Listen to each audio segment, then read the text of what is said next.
एक माँ की दुआ में कितनी ताकत होती है ना, वो बताता हूँ आपको।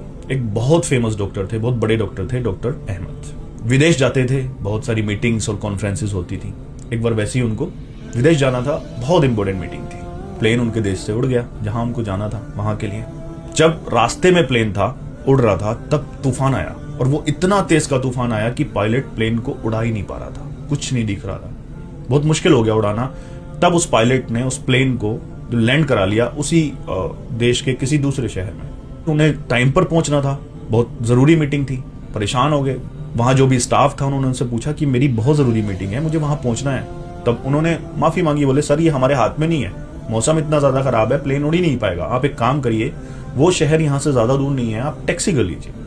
तब उन्होंने वही किया, एयरपोर्ट से बाहर निकले और टैक्सी की। अब जब टैक्सी रोड पर चल रही थी, तूफान तो नीचे भी था, इतना तेज तूफान, ड्राइवर को भी कुछ नहीं दिख रहा है, रास्ता भटक गया।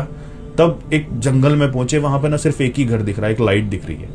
अब ड्राइवर बोला बहुत बुरे हालात हैं यहाँ के, ये इतना ज्यादा तूफान है, मैं चला नहीं पाऊंगा, थोड़ी देर हम उस घर में रुक जाते हैं, वो लाइट वहां से दिख रही है, वहां कोई ना कोई रह जरूर रहा होगा। ड्राइवर वहां लेकर गया टैक्सी को, उसने दरवाजा खटखटाया, अंदर से आवाज आई कि दरवाजा खुला है, आप अंदर आ जाइए। ऐसे ही वो अंदर गए, उन्होंने देखा कि एक बूढ़ी माँ चम्मच से अपने बेटे को खाना खिला रही है। उस माँ ने कहा आप बैठ जाइए वहां पर, मैं अपने बेटे को खाना खिला कर आती हूँ। अब वो बेटा अच्छा खासा था, लेकिन फिर भी चम्मच से खाना खा रहा था। ये बात डॉक्टर को परेशान कर रही थी। देर वहां बैठे और फिर उनके मन में जो सवाल था उन्होंने पूछ ही लिया, बोले माँ इतना बड़ा है, इसको आप चम्मच से खाना खिला रहे हो?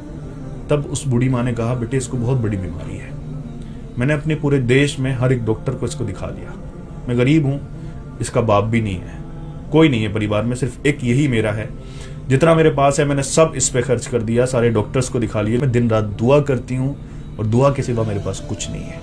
डॉक्टर ने पूछा फिर क्या इसका इलाज ही नहीं है? बोले नहीं इसका इलाज है, सारे डॉक्टर्स यही बोलते हैं कि दूसरे देश में, दूसरे मुल्क में डॉक्टर अहमद नाम का कोई डॉक्टर है, सिर्फ वही इसका इलाज कर सकता है। डॉक्टर अहमद के पैरों के नीचे से जमीन निकल गई, उनकी आंखों में आंसू बहने लगे और बोले माँ तेरी दुआओं ने एक प्लेन को आसमान से नीचे उतरवा दिया, एक टैक्सी तूफानों ने मोड़कर तेरे दरवाजे के सामने लाकर खड़ी कर दी, मैं ही वो डॉक्टर अहमद हूं जिसको तूने दुआओं में मांगा है। तो सब कुछ मेहनत से नहीं मिलता, बहुत कुछ खुदा ने दुआओं में छुपा रखा है, और स्पेशली माँ की दुआओं में। माँ की दुआएं अर्श को चीर देती हैं।